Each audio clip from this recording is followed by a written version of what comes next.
ended up house insecure and homeless for a Oh, little part of this year for I think it was for about 4 to 6 months. And then I was also sick for almost 8 months of the year last year.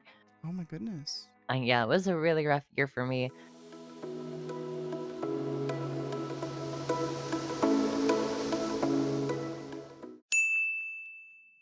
Hi, my friends, fiends, and unsavory beans. Welcome to another interview. I have a lovely trans VTuber to talk with us today. I'll let her introduce herself. Hi everyone, my name is Violet. I'm your local goth trans vampire. I stream to YouTube and Twitch and make silly little videos. You guys might have seen me before, might not have, but hi, it's good to be here. So, we got started talking because we both kind of have a passion for mental health. Actually, on Violet's channel, there'll be a video of us talking about coping mechanisms, so you should check that out after this interview. But I wanted to ask you, Violet, why are you passionate about mental health? So I have always struggled with my mental health for a really long time. I mean, I think I started therapy at like the age of 14, but have been depressed, like diagnosed depressed since like the age of 8. My mental health journey had lots of ups and downs, as everyone does.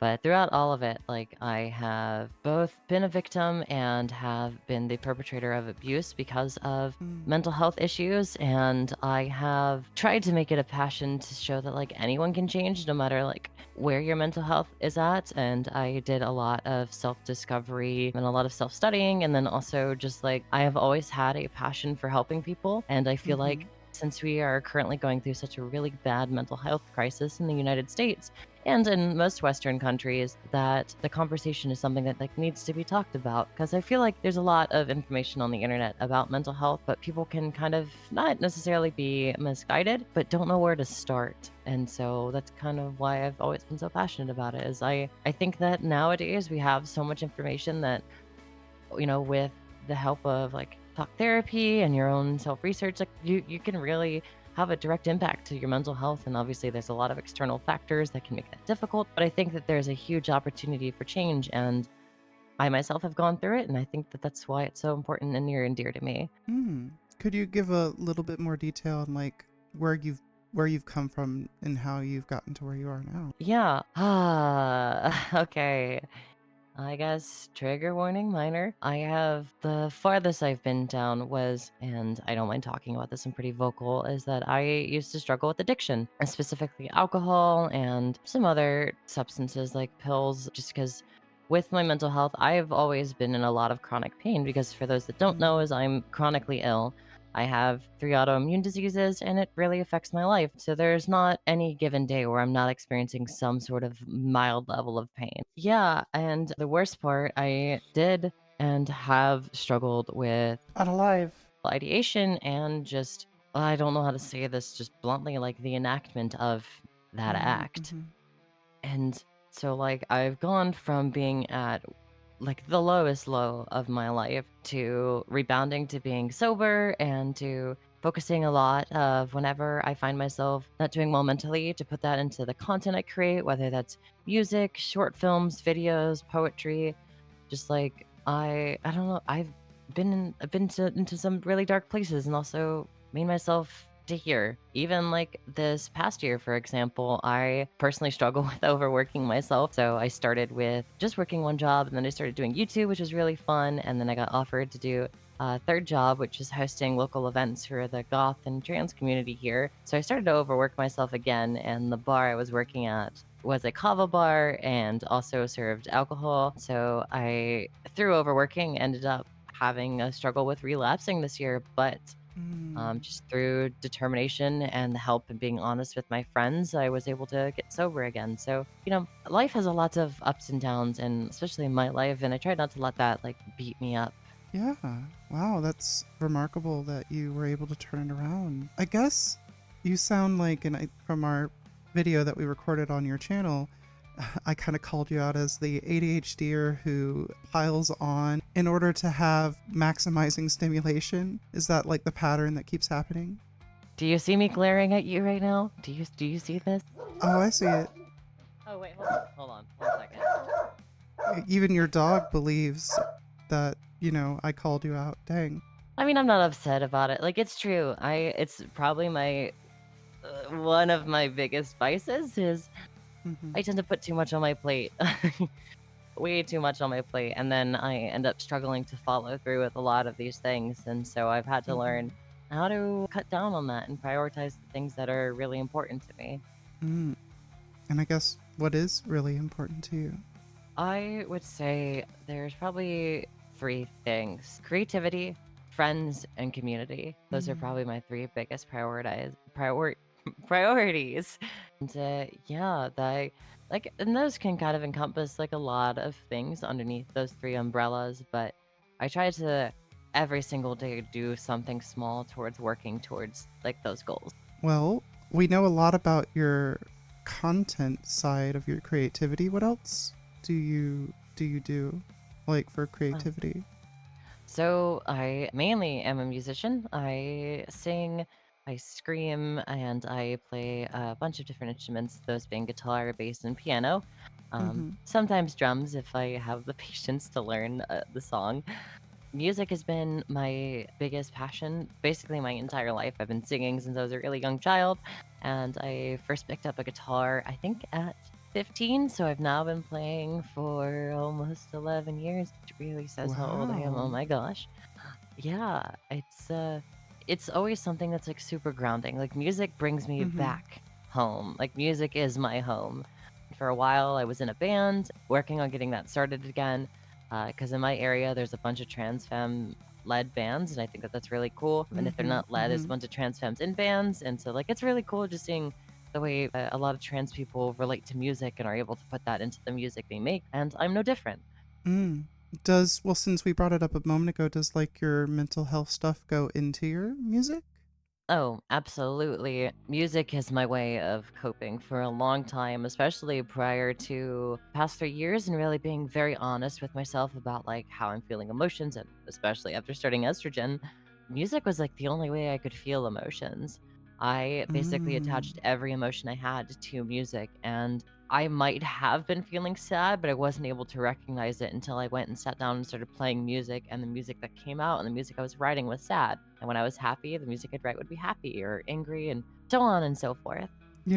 Music is actually one of the many tools I use as a therapist to get people to connect to their emotions again. Oh, that makes so much sense. Yeah. You had mentioned you scream. I'm assuming some sort of metal genre or Yeah, what? yeah, Okay. yeah. So I prefer personally. I like metalcore music. I can't.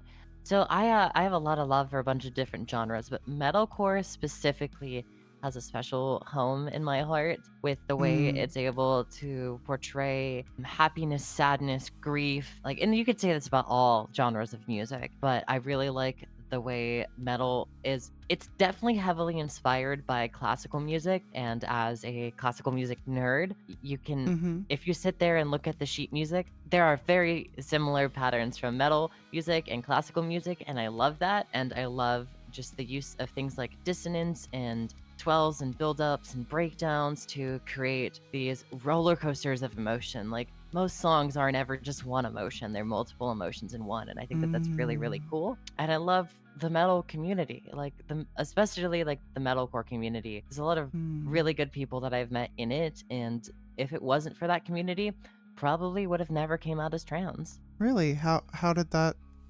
happen? Going to a local show is where I met my first, like, openly out and proud trans femme. I had known a few in the past, but never really got close to them. And this is where I made friends with that person. And I, at this point in time, was already identifying as non binary. So I guess you could say I did come out somewhat as trans, but I was using that as kind of like a middle ground of not really opening myself up entirely, but seeing the Mm-hmm. way she lived and how she was so authentically herself, as well as having all the support from all of my queer alt friends. I talked to like 2 people and they were like, "I think you already know." And I think that that support and having those people there that I would not have met had I not been Mm-hmm. going out to these local shows, I don't think it would have happened, or at least it wouldn't have happened as soon as it did. Mm.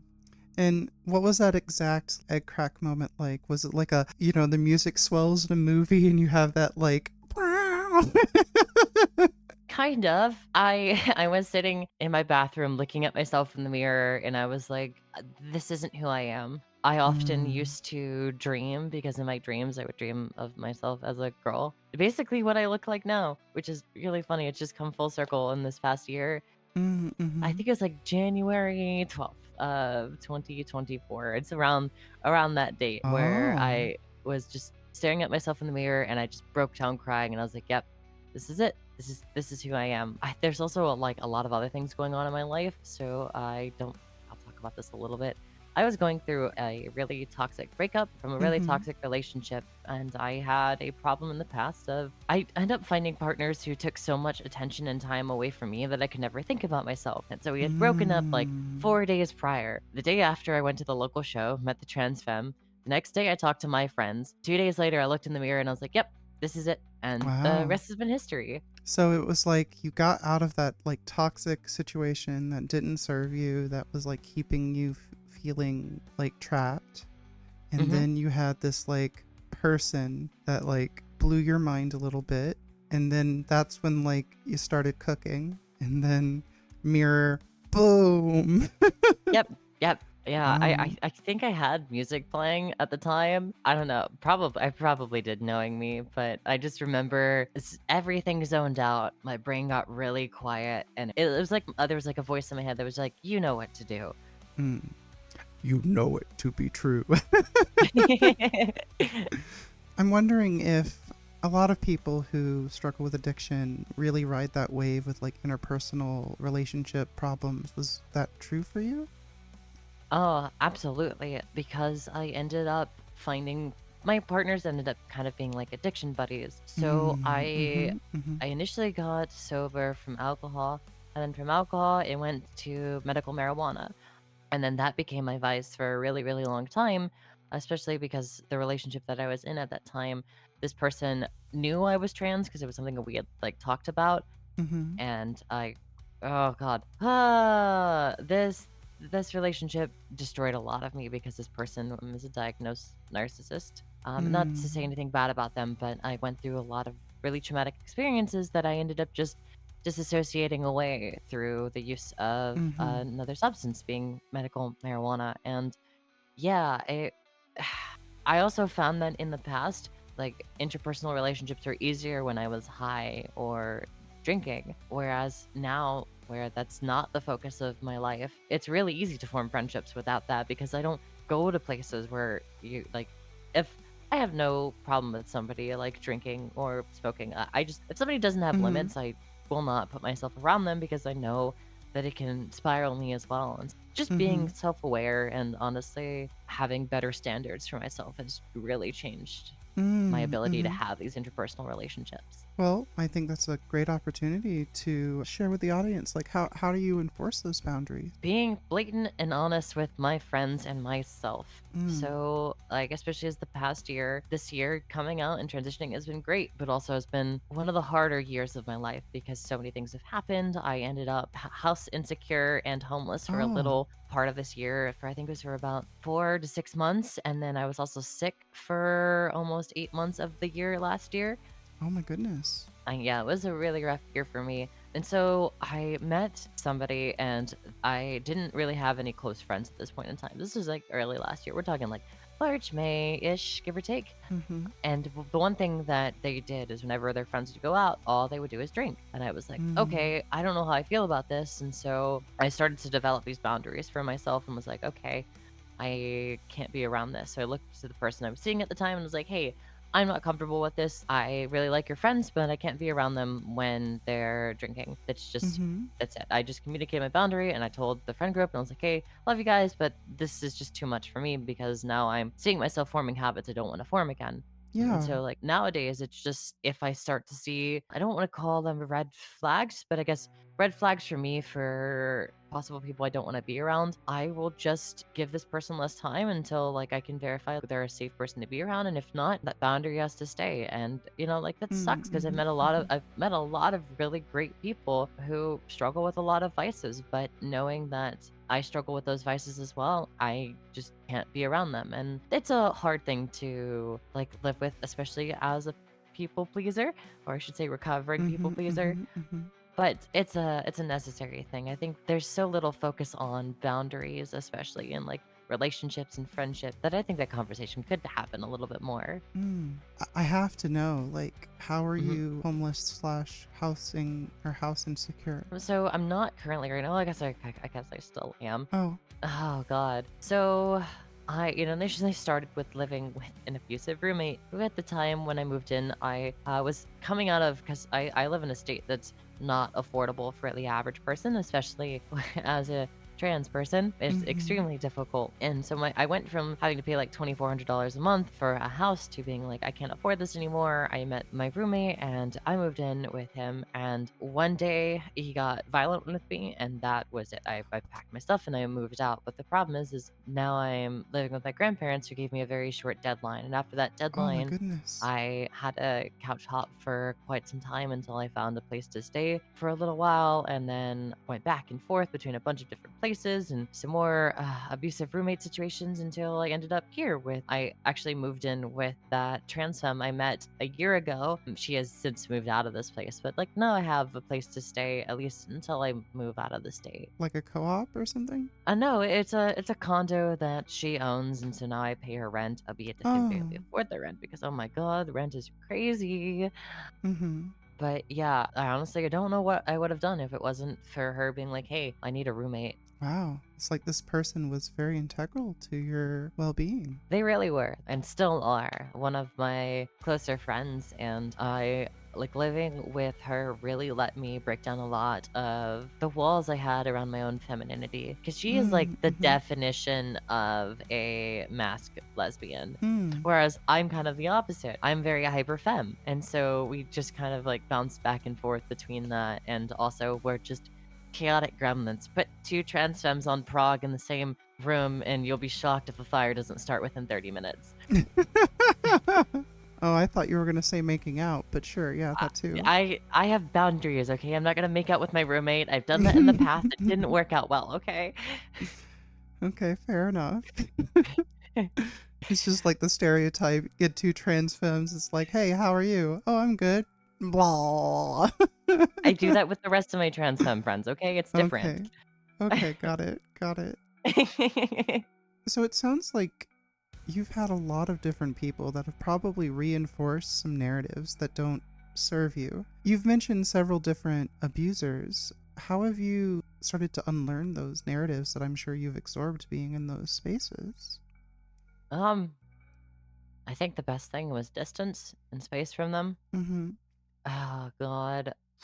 Years of therapy, Mm-hmm. years of journaling, and also learning how to regulate my emotions. The abuse left me, for a lack of better words, broken in a lot of ways, and I Mm-hmm. still struggle with that. Like, I can't necessarily be vulnerable with the people I love and care about easily. I still struggle to let myself cry and just break down like I need to. I'm diagnosed with chronic PTSD, so I just Mm-hmm. am constantly being on edge and just not necessarily feeling comfortable in most public situations, which sucks because I love being out and around in groups of people. But oh, the biggest thing has been like finding my friend group over the past couple months. The friends I have right now are the world to me.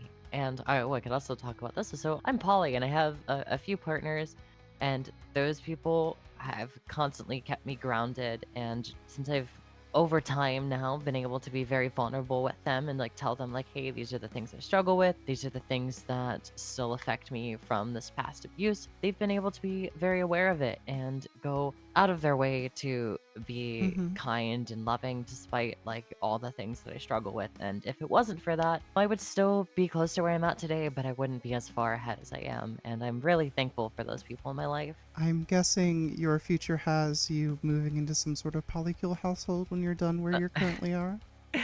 That would be cool, but also I've lived with enough of my romantic partners for now. I Fair. think I can wait on that one for a little bit. You didn't actually say the cause of it. You just said it Oh, happened. So I initially ended up I was going to be homeless because of financial insecurity. The person I was dating at the time and I couldn't figure out a new lease to sign in our area. Nothing was affordable and we were going Mm-hmm. to have to move out of state. But the day where our lease was going to come up just kept coming sooner and sooner and sooner. And we kept looking. We went out of state a few times to try to find places. And then all of a sudden we are 2 days away. And I'm like, oh my Oh God, no. I don't know what we're going to do, especially because I'm going to have surgery in a week. Oh snap. What Yeah, surgery? I had a biopsy done and they fixed the right rotator cuff on my arm. Oh yeah. Yeah, and so that ended up starting it. And for like a week, we were living just kind of in between places. And then we ended up at one of my old roommates' houses, and this person's very abusive. And there Mm-hmm. was a point in time last year where they tried to attack me. Oh no. Yeah, it was really bad. I'm okay. Like nothing Mm. happened. I was able to deter the situation before it got worse and out of hand. And that's what sparked being homeless is now I could not live with somebody who was Yeah. now a risk to both me and my animal. And so that's when I moved out and was homeless for a while and couch surfed in a couple places, and it kind of marked the rest of 2024 until I was able to move in with my trans femme friend I met in January of last year. So I've been stable since like November, which has been really nice. Okay, good. But yeah, it was difficult. I always knew that this was a possibility just because, like, the way life started out of high school, I started behind and I was able to make it 4 years before it really affected me. But, I'm not upset that it happened. I'm not like sad about, the fact that I was houseless for a little while. I think it's not a great experience, but it was a learning experience and it taught me to just kind of be more okay with going with the flow. Good. It sounds like you're flexible with your situation, but not as flexible with your relationships. Yes. Yep. And I assume you're trying to get more vulnerable, but that's hard. Yeah, I mean, it's definitely been easier now having been on estrogen for so long, and I I noticed that I'm way more vulnerable like the week before my like period hits and that Hmm. hormonal cycle that's crazy. It's just like I with chronic PTSD, like I can have months at a time where I'm just like in a constant state of being triggered. And so like it can make it hard during Mm-hmm. those moments to be vulnerable. But having had a lot of experiences recently where I've kind of still pushed through that, it's been a lot easier. Like I won't lie though that there have been plenty of points in time where I am not as vulnerable as other people are with me. And then I'm like, I know so much about this person, but they don't know anything about like the inner workings of my brain. And it Mm. can feel isolating and lonely.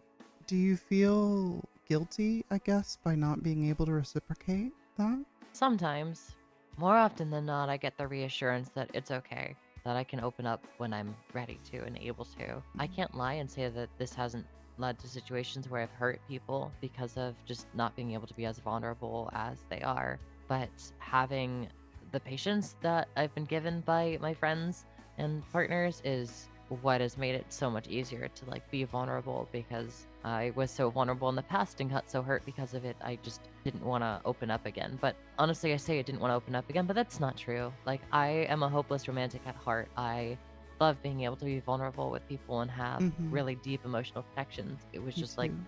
losing the ability to foster that. Gotcha.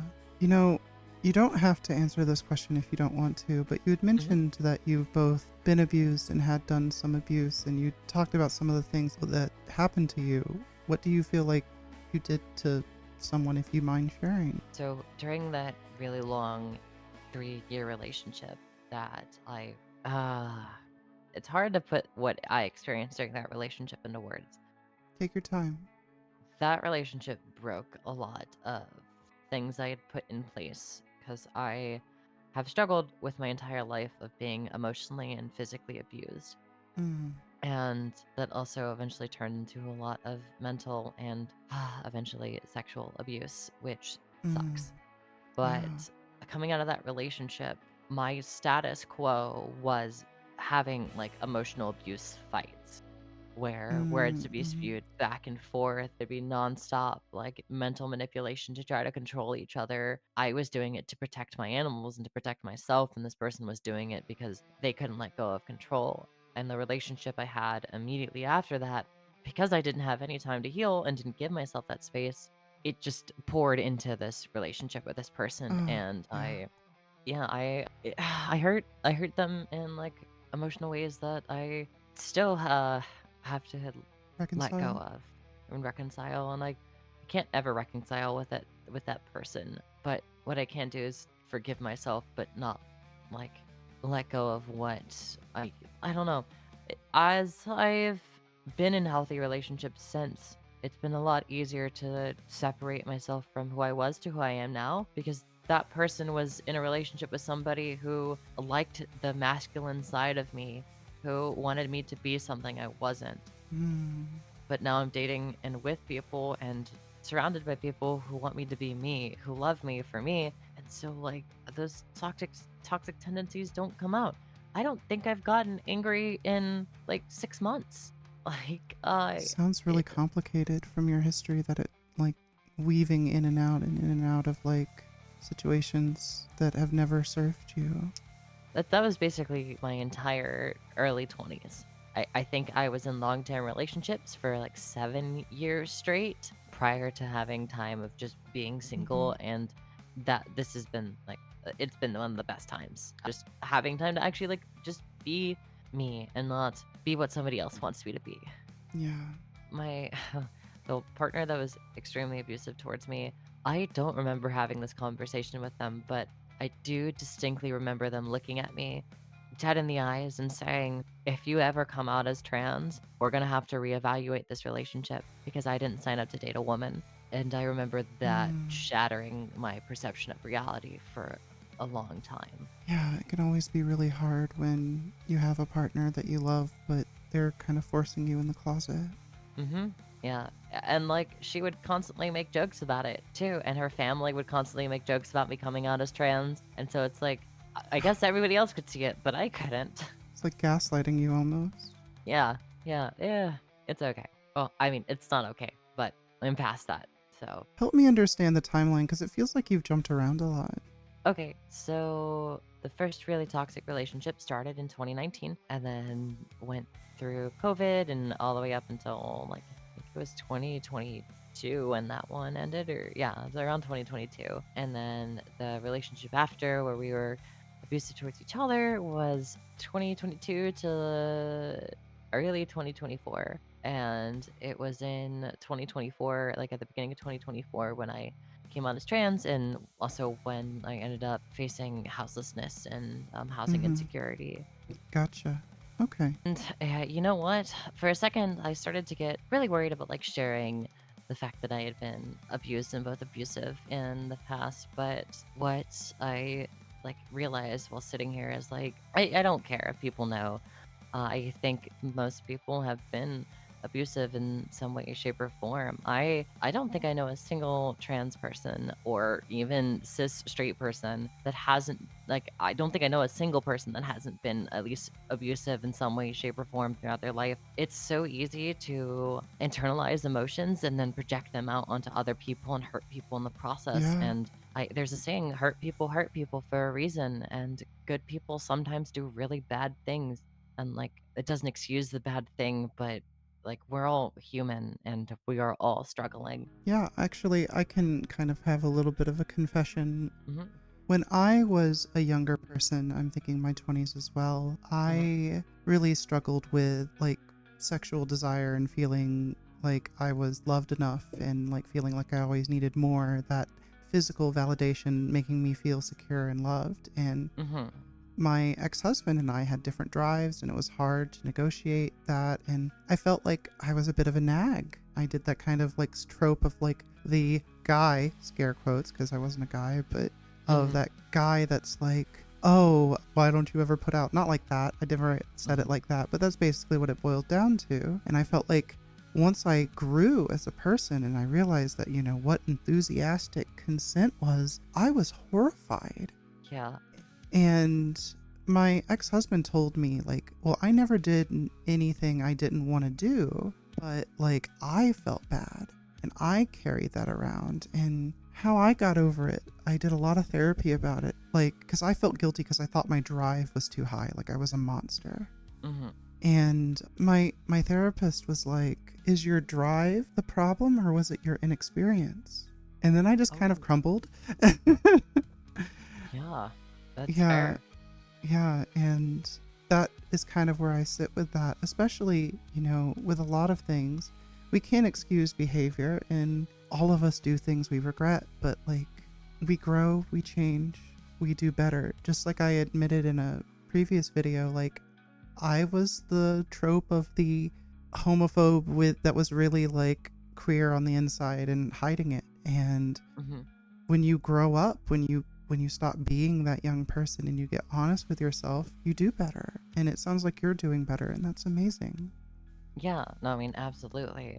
I mean, there was a point in time where early high school, I was that same trope where I'm not going to say I was homophobic because I wasn't ever to that point. Yeah, and I made jokes at like gay and queer people's expenses. And I did as well. That's about what I was referring to. Yeah, but I've always been empathetic. I've never understood hating somebody for sexual orientation or how they present. Like it never like clicked in my brain while living in a super red state. Yeah, I was more like, oh, keep that away from me. Ah. Yeah, yeah. It wasn't until I joined choir in my junior year, and like four of the men in that choir were all gay, and a half of the women were all gay, and I was like, oh, this is just home. These are just my people. This entire time, I was surrounding myself with like, and this was mainly only in online circles because my IRL friends were all women, but Mm-hmm. online, all of the people I would play games with and were friends with were like the like manosphere type of men, the ones who now would probably watch Andrew Tate, but back then we're Mm-hmm. watching like the really stereotypical racist video gamers Mm-hmm. that were like rampant on YouTube back in 2014, 2015. So yeah, like it's crazy how much things can change when your environment changes. Yeah, and when you change. So earlier in the interview, you had mentioned that you create community spaces. Can you talk about that? Yeah, okay. So locally, I host a bunch of, or at least did. I've taken a step back from that recently. I hosted goth and emo nights that were like directed towards the queer community inside of these communities, which like if you're goth and all, the chances of you being on the queer spectrum are really, really high. But what I found is our local community struggled. There was not a lot of places protecting the people in our community. Like we have quite a few places that we can go, but these places have rampant problems with people getting used and abused by other people in the community, and I wasn't Mm. okay with that. So I made it a priority, especially to make these spaces trans inclusive. Mm-hmm. And I have never felt more proud of myself than one of the nights I hosted. We expected a turnout of like 30 people. We had like 150 people in the building, and Whoa. I want to say 60% of them were all trans, and I could not have been happier. Every minute, some other like different trans person was coming up to me and thanking me for the experience and the ability to have a safe space where they can go and just be themselves. Especially for the ones who might not be on hormones but still wanted to present differently than how they normally would because society expects them to outside of these spaces. So I was Mm-hmm. really happy about that. Wow, that's amazing. I guess like goth makeup tips go. No, just kidding. The video's coming sometime. I'm gonna do it. You're gonna do it? Okay, great. So, what was it? Just like a place for people to party and be themselves? Was there like discussions? Kind of walk me through, since I have no idea what it could have Okay. possibly been. Alright, so this one, like there a lot of them are they're like kind of like party spaces, but it's not really like a party. Like I was DJing some goth music. I ran a couple events, so we had like a dance off, best dress contest. What else did we do? I did some raffles because I'm also oh god, did I mention that? I feel like it's sometimes people know, some people don't. I also do sex work on the side as a Hmm. dominatrix, and so there was Hada like hada. kind of yeah, ada. There were some kink theme raffles going on too, because like I try to make the space inclusive for everyone, especially because like the queer and alt community is really kinky. There's not a lot of space where they can go and just so some people were like dressed up in like harnesses and things that society would say were really slutty, but are just things that they feel really comfortable wearing. And so yeah, it's really just a place to mingle. Like, I don't keep the music loud enough that you can't talk to the person next to you. Oh Like, you can sit God. there and comfortably Thank talk to them. thank goodness. Yeah, and then, like, during the dance off, we turn it up a little louder so, like, the people dancing could get into it. I had a set dance time where I was like, "Okay, for the next 30 minutes before we do the best dress contest, let's dance." And so, like, I basically gave people, like, a roller coaster of things to do, but, like, the first 2 hours, the focus on that was socializing, getting to know new people, and a lot of people did. I still get messages saying, like, "Thanks for that night." I've met so many new friends from it, and I love it. I also used to host karaoke at this place as well. And when I was hosting karaoke there, I specifically kept advertising to the trans and queer community there. So we had a bunch of now trans and queer musicians and people who just wanted a place to go sing and be around other queer people. They would start coming to that as well. Granted, that's not a night where people could talk as much because when people sing, they sing loudly. But it was Mhm. still a good event to just be surrounded by people like you. Oh my God, that's what I can't do the club scene because of the noise, and I'm so glad to hear that there's like a quieter-ish queer space. That's amazing. Yeah, it's also my downfall too. I love loud music, but I also like talking.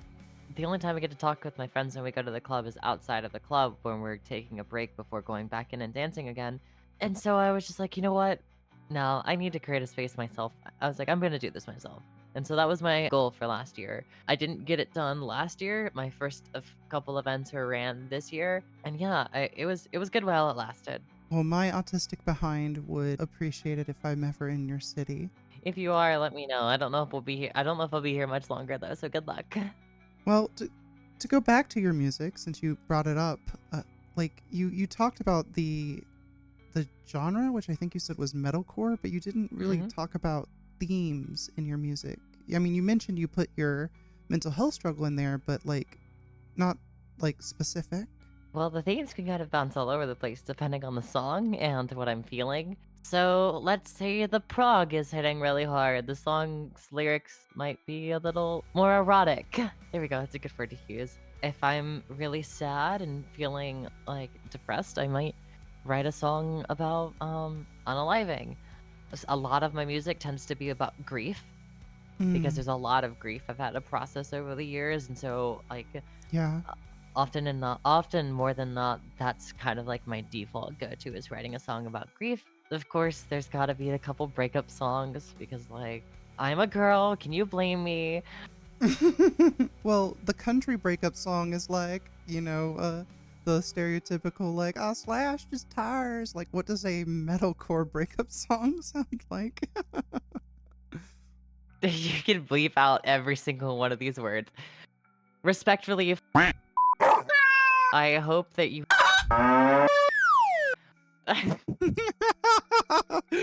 Okay, that was quite illuminating.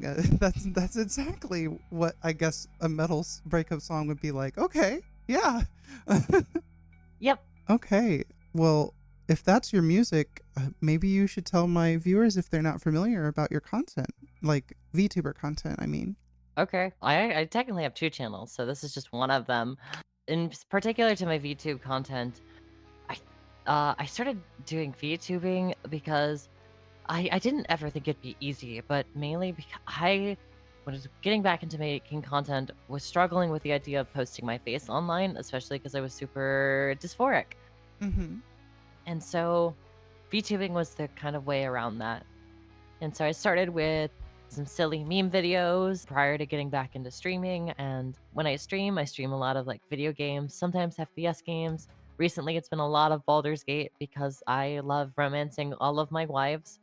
Yes, Gail and Will are also my wives. I don't discriminate. I might have installed a Force Femme mod. Don't judge me. And Karlak and Minthara might have Gox, but that's besides the point. It just makes sense that way. I don't know. I love making content. I love making people smile and happy. Like that's I live to see other people thrive. And so if I can make a video that makes somebody smile, even if it's just for that 15 minutes, I'm gonna do it. And that's why I make my Mm-hmm. content. Like recently, I've been putting a lot more effort and time into learning how to edit better and to do better styles. And I even just hired an editor. So now we'll have video game funny moments that'll be edited really, really nicely. So I'm really excited. The future of this channel is really bright and it's hopefully going to lead to my bigger goals down the road. And what are those bigger goals? Oh god. My inevitable goal is to be able to start a like VTuber organization that specifically hires queer, alt, and trans people. Having the ability to help other queer, alt, and trans people like get like sponsorship deals and do like large collabs and basically like be what VShojo is, but for all the queer and alt kids. I I love say kids, that. we're all adults, but you know, Well, we are the cool kids. we get the cool kids. Yeah, there you go. Well, that is quite inspiring. Sorry, I'm still in my head laughing about your Baldur's Gate proclivities. Oh, don't even ask me about my Skyrim mods then. Okay, so yeah, so this is all on my main my VTube channel, which I guess is like my main channel right now. So like the gaming, the silly meme videos, the things that I do here, that's all on here. That's under the Violet the Vampire. But I have a second channel where I do IRL content, and recently that's been vlogs. I just made my first ever short film that I've finished and posted, as well as a lot of just like dialogue. I'll just go sit down on my couch and we'll talk for 10 to 20 minutes about what's been going on or specifically what's on my Oh. mind. So, like during Christmas time, I made a video titled I Don't Like the Holidays because I don't. I don't like the Hmm. implications of capitalism surrounding things like Christmas. And that was just like a 12-minute video talking about that and how it specifically isolates and affects a lot of queer people. I know because Christmas can be a huge and a really rough time, especially for trans folks. Wow, it's been a pleasure, Violet. Is there anything else you'd like to share while I have you here? Yeah, I think staying on theme, but also putting my own twist on it.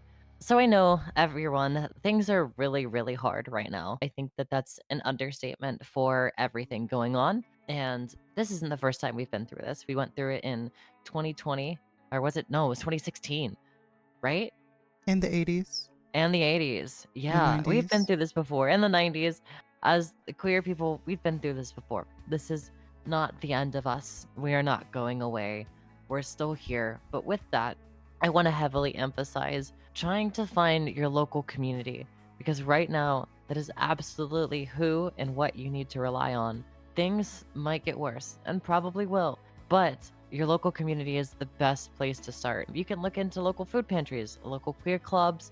Most places might not have it, so it might be on you to start those things. But focusing on community and finding your people is what's going to protect you. You need people to look out for you, and you need to look out for other people. We're all in this together. None of us are alone.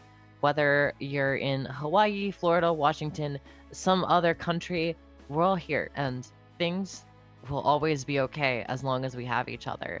Things were okay in the past because we had each other, and things will continue to be okay. So I believe in you all. I hope you guys all have wonderful, wonderful years. I know it might be hard. I know things are going to be really weird and wonky, but just know you have me cheering for every single one of you. And that might not mean a lot, but I am here and I care. Aw, and you have me too, but this doesn't have to be over. As soon as this interview is done, there's a video of us on Violet's channel where we rank coping skills, and I think that y'all should watch it because we need to cope when this kind of stuff is like this. Mm-hmm. Me Yeah. too. That doesn't mean that it's okay, to be clear. It's just we gotta survive. Yeah, absolutely. That video is really fun to make, so I hope you guys enjoy it. Yeah, you should give that video a watch, and thank you so much. Please like and subscribe and ring the bell and do the same for Violet when you watch that video over there. We would deeply, deeply appreciate if you would do that. And if you got to the end of this interview, I think, you should comment something that you found poignant or something you find important that I feel like this interview will cause a lot of people to feel things. So I think that perhaps that should be what you put in the comments this time. Thank you so much, everyone. Bye-bye. Bye-bye now. Violet, say bye too. Sorry, bye guys. Bye. Wasn't Violet really great? Thank you so much for watching. Please see our collaboration video. I'd like to thank the fan artists, my $5 plus patrons. Join the patron Discord, y'all. The community's grown so much. Thank you, thank you, thank you. Check out the collab. Bye!